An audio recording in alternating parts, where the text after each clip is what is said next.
That was excellent. We really appreciate it. My understanding from we're a little bit off our schedule, but that's not unusual for an event like this. But my understanding is that it's now time that we get something to eat. Now, a few administrative details. There is no restrooms on this floor. They're downstairs one floor. There's an elevator, and some people may want to use that. We'll be having a buffet luncheon here, and in a little while after, what? Can we have a few minutes for Tom to say a few words? Okay. Okay.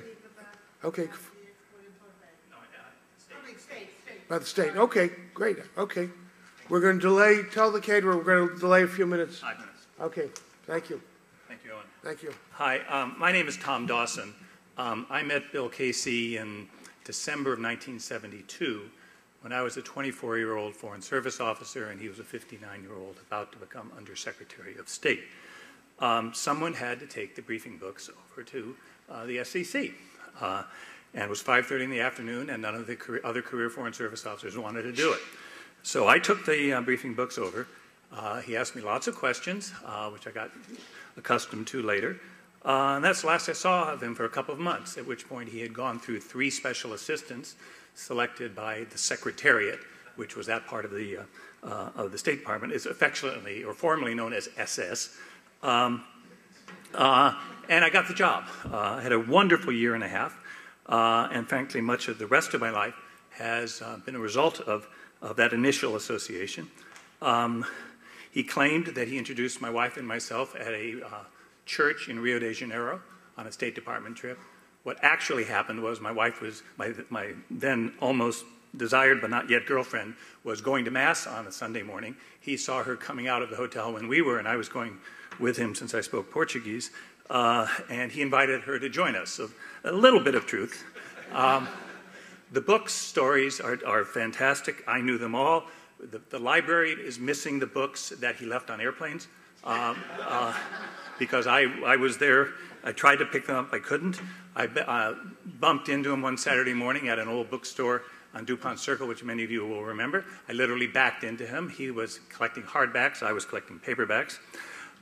We went to London, and he would go to the bookstore that I think is alluded to earlier quite regularly on his trips. He had a charge account at the bookstore, even though the ladies at the front desk said there were no people with charge accounts. They checked in the back. In fact, he had a charge account at this bookstore. He, on one of his visits there, I think it was his second visit there, there was sort of some turmoil outside, and the British police had arrived because they thought the bookstore was about to be robbed.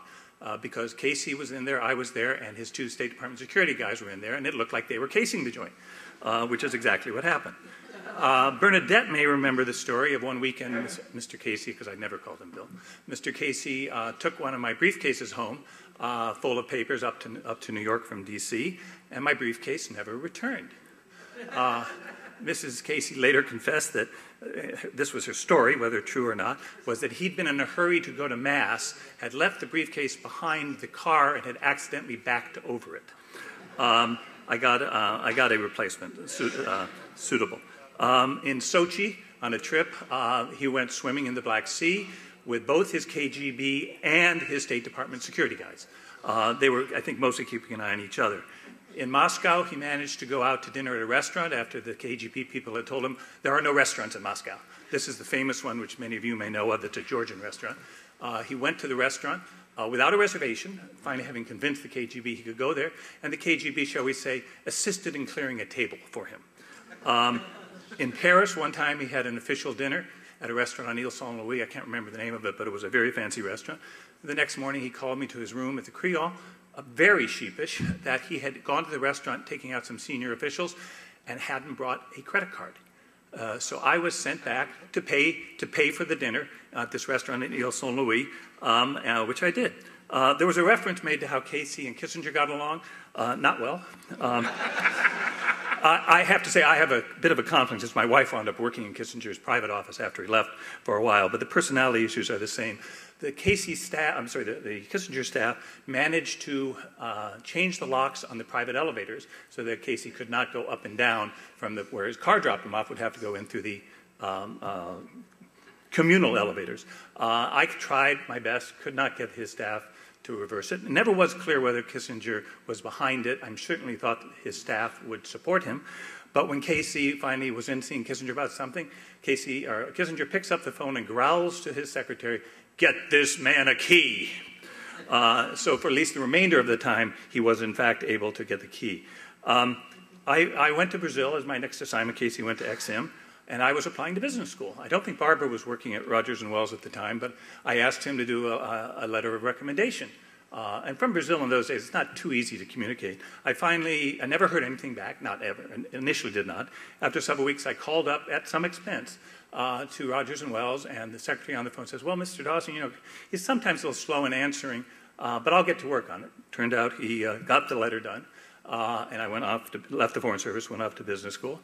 I called him in the summer of what would have been 76, to thank him for the application, and he gets on the phone immediately with my having said what I was calling about. He says, "Tom, I'm sorry I was late with that letter of recommendation, but I never understood why you wanted to go to business school. I always considered you fully educated." Which I thought was a wonderful phrase. I didn't have the self-confidence that he did. In the winter of 1980, I had the similar experience hearing about Casey taking over the campaign. I almost drove straight through Ward Circle the night that I heard about that. And in the summer of 80, I was working for McKinsey & Company, who were approached by the Reagan campaign. I'm not sure whether Ed was in this meeting or not. Helene Van Damme, I know, was there, and Penn James was there. McKinsey was asked to provide some advice planning personnel. And the McKinsey people quickly decided that it was too political for a consulting firm like that. They said, "But our campaign chairman, Bill Casey, would like to come in and thank you anyway." So he comes in, and he's being introduced to some people from the campaign as well as from McKinsey, and he comes up and he sees me. And they're about to introduce him to me. And he says, "Why, hi, Tom." And he turns to the group and he says, "You said McKinsey wouldn't do this. Tom just agreed to take a leave without pay and do it for free." Which is exactly what happened. I had relatively intermittent contact with him during the administration, but I did, it was partly because of all of this. Everything goes back to Bill Casey in my career. But because of all of this, I wound up working for Don Regan, another controversial Irishman. His 100th isn't up yet, but we'll get to work on that. I was riding with Regan when he was at Treasury up to the Hill for some testimony, and Casey was in trouble for mining of the harbors in Nicaragua. And we listened to the story, and Regan was just kind of smiling. And I said, "You know, boss, I worked for Mr. Casey the only time he never got in trouble." And without missing a beat, Regan said to me, "You worked for him the only time he never got anything done." Which I think is quite a comment. My last conversation with Bill Casey, I worked in the White House with Don Regan, and my secure phone rang. I think it was the only time my secure phone had ever rung the entire time I was in the White House. It was often used by people leaving the Oval Office to make calls. They would throw me out of my office.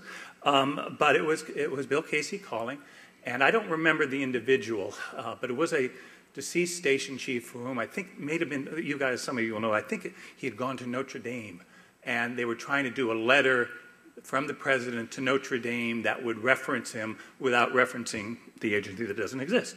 And he had some trouble, not surprisingly, getting into the NSC staff, so he called me. The only time in the whole time of the Reagan administration he asked me to do something.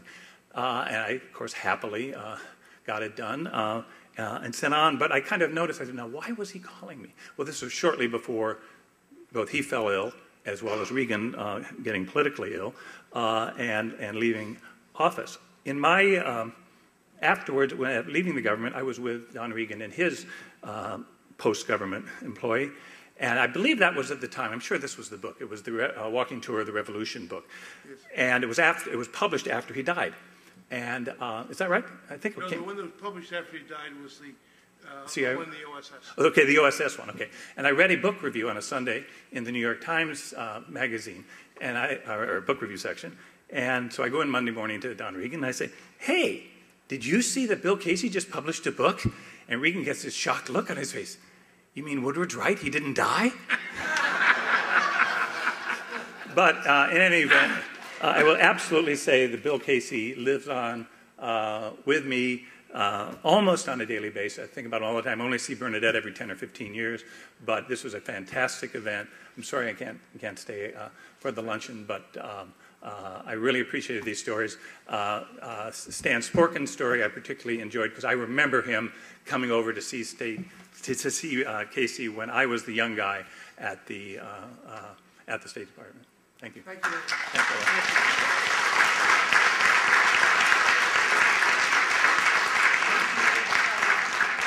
you. It's amazing. It's amazing. I hear all these references to Henry Kissinger. I probably knew him before any of you did. I had him as a professor at Trinity College. He was an adjunct. He was up at Harvard, and he came down one day a week to teach us nuclear policy. He had just published a book on that, his first book. So that was in 1957, 58, 57 to 58. So again, the logistics. There's going to be a buffet luncheon. It's open seating right outside. Most of you came in through the ballroom, which is where it's going to be.